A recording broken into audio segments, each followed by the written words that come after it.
TF2 has had a lot of updates over its 16 years since it's been released. Updates that bring major changes and game-changing features, updates that bring minor changes, and updates that really didn't do much. But within all of those updates, there is one that has changed the game of Team Fortress 2 above all others, and that is the free-to-play update.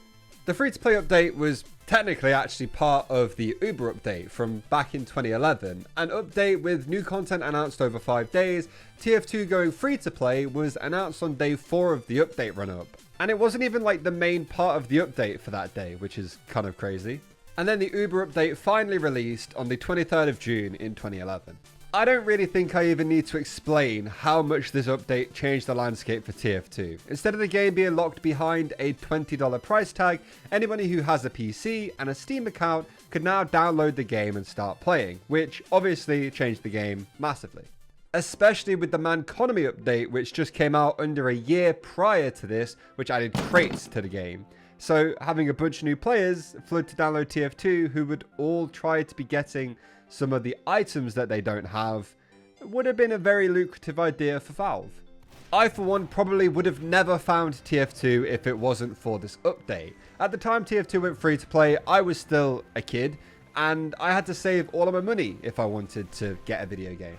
And if something else was coming out at the same time, like a new Pokemon game or something like that, I was never realistically going to pick a random Steam game that I know nothing about over a Pokemon game that I know I'm going to like. TF2 being free allowed me and probably so many other people in that same situation to download the game and try it, and now over 10 years on, I have spent far more than $20 in this game. So Valve got me good. But by Valve changing TF2 from a pay-to-play title to a free-to-play title, they have definitely ended up making far more than they ever would have done otherwise, and had far more players on the game than they probably ever would have too. Personally, I'm not sure that TF2 would have hit its 250k player peak numbers if the game cost $20. It might have done. I might be completely misunderestimating how crazy TF2 would have gone, say it's still a pay-to-play game. But I can't help but be a little bit doubtful considering it being free is a massive draw.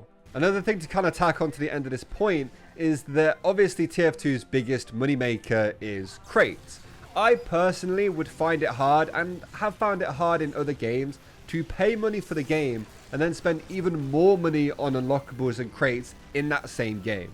I've still done it in a couple of cases, but it feels more dirty, like I'm being scammed even more than I already am while opening. Whereas if TF2 is free and maybe you spend a $5 on cases every so often, then it doesn't feel as bad because you didn't pay for the game. I think TF2 being free just makes it such a perfect non-committal game to download when you're looking for things to play. If you like it, you've paid nothing and you can have thousands of hours worth of fun on it. And if you don't like it, well, you didn't pay anything for it, so you could just remove it and move on. Now, obviously TF2 being free is absolutely amazing, right? It's probably for the best that way. But there is one major drawback to the whole free-to-play thing, and that is that anybody can make an account, which is weird to say because that's kind of the point. But let's say every bot hoster had to pay $20 to host a singular one of their bots. I really doubt people would put the money into it. Yeah, they might make 1 or 2, but realistically nowadays, what's 1 or 2 bots in a game? Not a whole lot. Now, don't get me wrong, I still think TF2 is better as a free-to-play game rather than a pay-to-play game, just for the life of the game and the community that surrounds it. Changing the game now from a free-to-play to a pay-to-play game would be absolutely disastrous. You know, especially with kind of the state of the video game right now, people probably wouldn't pay for it. So I'm interested. Would you still play TF2 if you had to pay a little bit of money to play it? Maybe $20 full price, maybe if you got it for $5 while it was on sale.